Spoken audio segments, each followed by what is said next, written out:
Yesterday was the deadliest day for the IDF since fighting began in Gaza. 24 Israeli soldiers lost their lives. Israel is under increasing pressure to end the war and free the hostages. Still, Prime Minister Benjamin Netanyahu remains firm in his conviction that Israelis won't stop fighting until total victory is achieved. CBN Middle East correspondent Julie Stahl reports.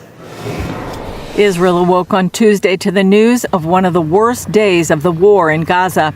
24 soldiers killed, most of them in an explosion that destroyed 2 buildings in the central Gaza Strip, taking the lives of 21 reservists. The forces were operating in an area between the Israeli communities and Gaza, near the community of Kisufim. The forces were removing structures and terrorist infrastructure in the area approximately 600 meters from the border. Initial findings indicate the soldiers were planting explosives in the buildings to bring them down and were still inside when terrorists fired an RPG, triggering the mines and causing the structures to collapse on top of those inside and nearby.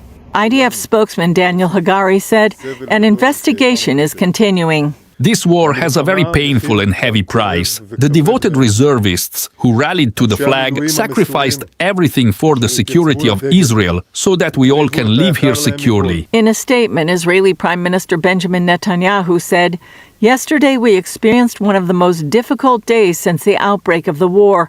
I would like to stand by the dear families of our heroic fighters who fell on the battlefield. On behalf of our heroes, for our very lives, we will not stop fighting until total victory." The incident takes place as Israel faces increasing pressure to end the fighting in Gaza. The government reportedly submitted a proposal to Hamas through Qatari and Egyptian mediators that included a 2-month ceasefire in exchange for all Israeli hostages. Hamas said it won't accept any deal without a permanent ceasefire.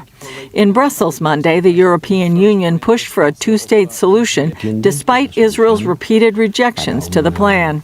The solution for sustainable, lasting peace that ensures security not only by military means, but by living side by side with its neighbors would involve the setting up of a Palestinian state.